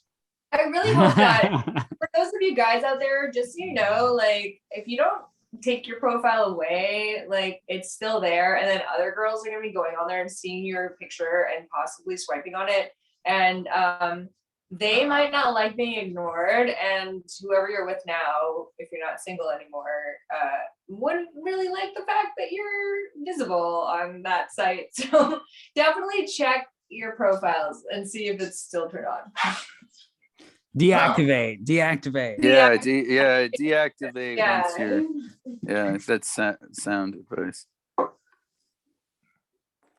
makes it look like he's still looking. You know what I mean? That's maybe he's still looking. Sarah Lise is the first woman to appear on this show. I'm a non-binary artist. Oh, that's right. That's right. You're the first non-binary to appear on the show. She's an actor /S. That's right. Yeah, I'm an actix. Yeah. Yes. Yeah. Actix. Actings. Yeah. Thank you guys. Though I'll wear that badge with honor. Yeah. Myself a woman, so. Well, you fit right in, so it's yeah, thank you. Yeah. Yeah. I'm sorry to hear about your brother. Thank you. Yeah, I just got that news today, and it's a little bit unnerving because I'm not really sure what's going on, but I hope that he's gonna pull through. Yeah, for sure. Yeah, for sure. It's it's a sobering reality. And you're in Canada now. Are you guys all locked down up there? What's it like up there? No, we're pretty good. We're a It's open. lot of vaccinated people. Yeah, I'm about to get my booster though, because I just like after the news about my brother, I'm just like, oh, Yeah. I think I'm gonna make that appointment. Yeah. Yeah. I'm gonna just wait. Maybe wait a little bit. I'll test it for you. Yeah, I'll see how you react to it. Goes. Just so you know, your ovaries might be affected. Oh wait, you don't have any. Yeah, no, I do. I do. I'm one of the rare occurring. You have ovaries. I was born with ovaries, Deactivate unnatural ovaries. Deactivate those profiles. Yeah. Deactivate. So what do you think? Are we all out of Billy Jack talk? Thanksgiving talk?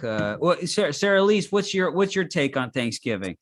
Ooh, it's a little bit like, I'm not a huge fan. But I do like food and I like getting together and I like family stuff, and that's usually all it ever is about for me. I'm kind of sitting this one out because I'm here and I'm gonna be in Saskatchewan next week. I feel bad for my fiance who's gonna be not here. And What's the racist level of Saskatchewan? What do you think? Hang out with you guys From 1 to 10. Yeah. Oh God, I consider Saskatchewan a 10. Woo. Wow. That was the most racist place I've ever lived or been to. She's from there. But I would say, I wasn't raised in the South in the States, and I am not Black. So, there could be other places that are way more racist. But for your experience, from my experience, I would say Regina's a 10, like Saskatchewan, especially in the city. I agree. Yeah. Yeah. And then prairies in general are pretty bad, like Alberta and Manitoba. What about the native person? That doesn't include Chinese or anybody else. What about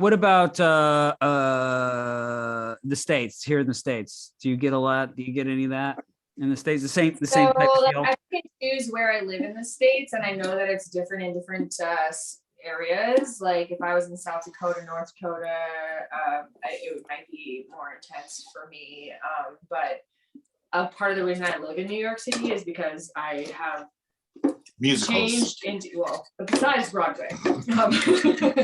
I have segued into being an invisible minority, which has its freedoms.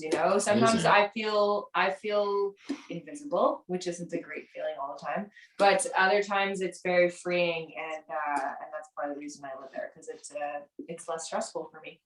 And what is your tribe? The tribe that you belong to? You belong to a tribe? I'm Nakota from Saskatchewan, and in the States we have, we were up and down over the border, and so there's another nation in the U.S. called Assiniboine, which is really just the Cree word for our people. Like they all. It means they talk a lot. It means we cook with stoves. I would argue cooks not at all. Orders Uber Eats. Yeah. Orders Uber Eats and talks a lot. It is the word for orders Uber Eats. We need more of that. Did any of you guys read American Gods? I did. No. Gaiman? No. Yeah, Wolfman, did you like it? I don't. I like Gaiman's short fiction. All right, his novels are just too goddamn British. He just meanders. They don't really go anywhere. Yeah. American Gods had some good moments, but after the first maybe 100 pages, with one exception, I couldn't tell you what happens in that book. The audio version is a little more visceral because it's played by different actors for the different characters. Yeah. So it's almost like a radio play or something. But I remember this one part from that book, which is he focuses but he talks about how the land here is cursed, and so nothing can remain, no religion can remain.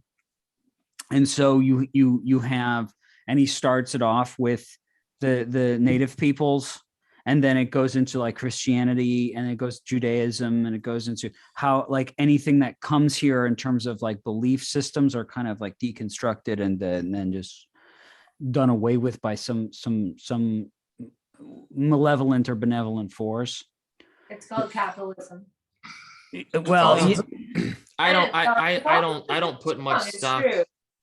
Yeah, I don't put a lot of stock whenever some not American wants to Right. talk about what it's like to be Exactly. American. It's nice. It's nice myth, right? Like write about English gods, Gaiman. yeah, Yeah. right about your Protestant non-believer. Exactly. Right. Yeah. But yeah, it's like he just like England. he rents a Talk about car and he religion. drives around America for a couple months and he You thinks start getting he, beheaded. Yeah. We're all right. Yeah. We didn't have the guillotine or anything. Yeah, that's true. That is true. Like, I don't like it when foreign people like from Europe or something come and make a movie in America. Like, this is what America is. It just it's just always like off. It's not right. It doesn't It's true. feel. I agree. And they do it all the time. And it's a little annoying. I don't care.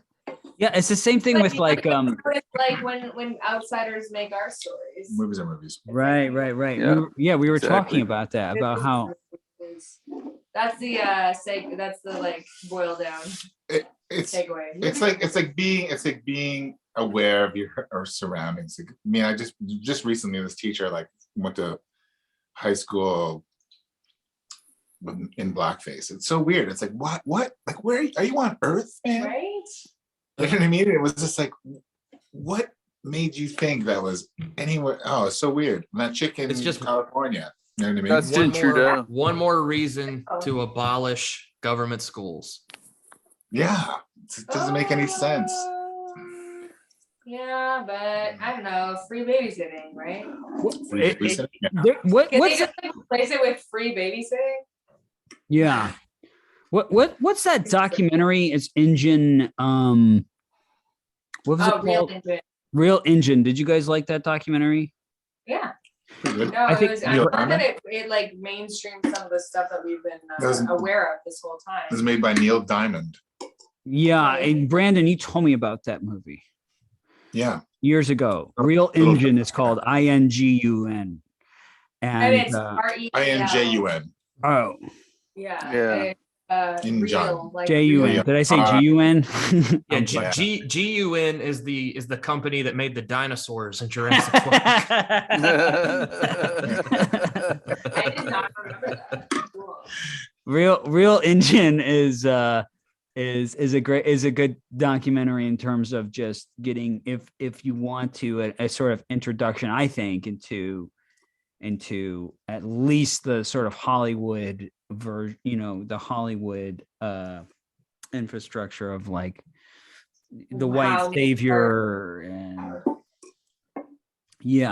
because you mentioned like Black lives, not Black Lives Matter, but like you mentioned like racism if you're Black in the South, but what doesn't get spoken about is mostly indigenous populations and the experiences that It can be pretty raw. And I will say it is more in the awareness than in Canada, but it's But what's interesting is you say that there is more sort of like exposure, but at the same time, both of you guys said that you've experienced racism more in Canada than in America, whereas in America it's different. It's mostly more of like fascination or something, or some sort fascination of like, and erasure, yeah, which actually is surprisingly easier to stomach. right. Also, right. in America, you don't hear as much about the native populations because it's harder. It's almost impossible to make the federal government the good guy. Right. America is the only place I ever heard someone say to me, and this was I thought you were all a handful of time. Yeah, I didn't know Native people were still around. Well, somebody said Yeah. that to me in Europe too. They literally said that to me. They said They said, We oh, thought well, all you Native know, of people were course, there's the gone. American Indians, but they're all dead. I was like, I'm standing right here. Yeah. Well, that's how they talk. That's how they talk about them in our schools. They talk about Native people like they're extinct. Yeah. Well, that's a big Yeah. reason why we're making movies that and stories and trying to bring it to screen that show Indigenous people today, because there's a big misconception that we like stick out like a sore thumb, and it's like, well, maybe in certain circles, but like basically like, you know, we live in houses and we wear normal clothes, so that like Yeah. We eat food and we live in homes and we wear clothes made of cotton by Chinese slaves, and you know, Just like everybody you. else. Yeah, More just than like that. you. Yeah. It's yeah. I don't know. To me, it's like this like gross sort of neglection of like, I don't know, of just sort of About Deb Holland and her being the Secretary of the Interior in the U.S. and how much the Biden administration. I'm not trying to make a fucking like political statement, okay? But I will say, like, I feel more seen in the U.S. in a political stream than I ever have before. Like, I was actually blown away by the you know, the tribal summit that just happened, and who knows what that'll mean. It's a lot of lip service, but what was it though? What was it? Acknowledged. That's all. No, but what's the background of that? Because we don't know, you know, we don't hear anything about that. Really?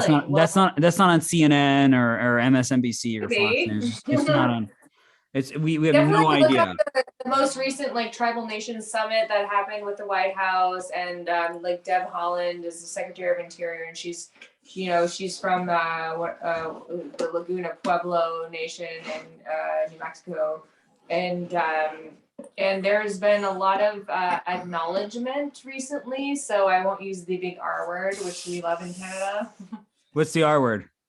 Reconciliation. Reconciliation. Yeah. They'll never be reconciled. Yeah, that's the thing. It just like brings up a bunch of like bad It's just sore. Yeah. It's just like, I mean, ugh. It's a different style of how things usually, like, let's say like how the Romans did it. Whereas like the Romans would come in, they'd kill everyone, but the ones that survived that you know, they would say, you know, do what you want, have your own little religion, have your own, you know, this is your thing, run it. But we're going to have a general here. We're going to have our legions over here. We're going to have a fort over here to make sure everything's in line. Well, that's because the Romans wanted an empire, whereas the American government wants all the benefits of an empire, but they don't want to publicly or enthusiastically do the dirty work. So they couch it all under the motivation of doing good. Yes. Yeah. Instead of just being honest. It's a very Protestant. And also they're bad at it. They're bad at running an empire. Yeah, they have no responsibility, nor do they want any. Well, in terms and of that's the whole world now too. Everything is an unaccountable bureaucracy. Right. And we're constantly told that bureaucracy is benevolent. And so go ahead. Go ahead, Sarah. Yeah, no, they're not, but like I just see through it, so it doesn't really matter what they say. And I was gonna say, I love you guys. Good night. Love you guys. And It's nice meeting you too. Are you Yeah, peeking thanks out? for coming on. yeah, I'm really intrigued what you really look like. I'm That's picturing a what we werewolf. I'll face the ox one day. I've got to write a book first or something. It has to have a net benefit. Are you objectively handsome? Come on. Me? Yeah. Absolutely. In an old-fashioned sort of way. Nice. Hello. I'll say I look I Like look Bob more Hope? like Cary Grant than Ryan Gosling. Oh, okay. Grand. Aw, you do have a mustache. Do you use wax? Not lately, You should but I do wax. look good in one. I'll send you some wax. Okay, cool. I'm not going Happy Thanksgiving, guys. Yeah, happy Thanksgiving. Happy Thanksgiving. Yeah, happy Thanksgiving. Happy Wait, thanks. did you guys celebrate Canadian Thanksgiving? I didn't. No, I missed it. No, well, okay, so in the States, it like coincides with the former Columbus Day. I don't acknowledge that day. And it is called Indigenous Peoples Day in several really awesome states. So I celebrate Indigenous Peoples Day. And then here, I just celebrate eating and spending time with friends. Yeah, we just we didn't. I was But thinking you maybe did it in October, right? October. Yeah, it's a month ahead. Yeah. Yeah, well, happy genocide, as one of my exes used to We say. genocide. Cookies. Be healthy, guys. Take care of yourselves. You Okay. too. Yeah, thanks for Alright. coming, Brandon. Yeah, man. Charlize, thank you so much. See you Yeah, guys. thanks for having me. Woo. Yeah, Thank you. I'll see absolutely. you soon in New York. I'm coming to visit. Please. Absolutely. Yes. All right, man. I'll see you. You better. See you. That was a good talk. What do you think? Did we make some ground here? I think hopefully someone's got to get this to Zoller Someone's so you gonna can give remake us- Billy Jack. Yeah, we could have been like the show that broke it, the original pitch. Although Right. it seems like Brandon's been thinking about it for a while. So Yeah, but it's okay. I mean, you can think. I mean, it. they Now it's out in the remade world. Walking Tall. They could remake Billy Jack. I mean, people would come out for it. They would. Yeah. Hell yeah. For this, I think they would. Yeah. No. The Halloween costumes, of course, that year would be of matter of contention, but I think no, that didn't. That I didn't. mean, I fly. say do it anyway. Yeah. Well, I mean, what do you? I thought that yeah, it was good. I don't know. We've never done like a post guest. But that's how Brandon rolls. Brandon will roll up into the house at like 3 a.m. and just start cooking shit. It's strange that for a native, he's prone to an Irish goodbye. Oh yeah. That's no. cultural They have- appropriation. yeah. Yeah. Well, they probably had a tribe that was known for it. You know. Yeah. Yeah. Why don't we talk more about a Chumash goodbye or something like Yeah. The Choctaw goodbye. that. Yeah. Yeah. Hey, what do you guys think? Are we good? I'm at 5%. So I gotta. I'm good. I just want to say happy Thanksgiving. I'm pro holiday. We need more of them. Holidays are how we stay close to our loved ones and how we create and perpetuate culture. And as everything is trying to dissolve that culture, hold your holidays to your heart and live them up. Amen. If you know you don't have any indigenous friends, try to go out of your way to make some. They're not that hard to find. They're still around. I've grown up. My first kiss was with a Seminole girl. My best friends have always sort of in and out. Really good friends have always been Native people. I've been, I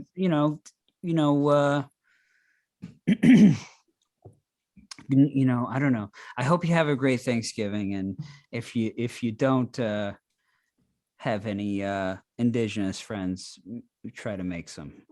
Would you say that first kiss was a seminal moment? It in your was. life? It was.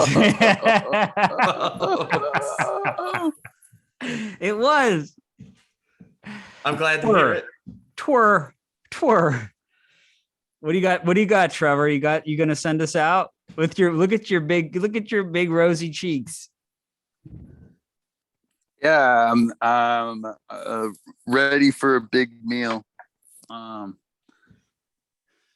Yeah, I guess what I have to say is that I feel like Billy Jack came from a place of optimism and naivete, in a sense.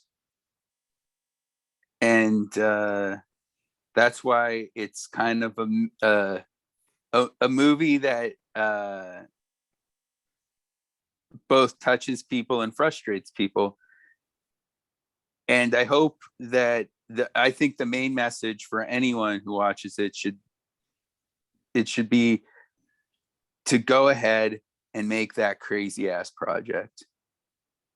Go ahead. Don't worry about what people think, because they're always going to find a reason to tear you down.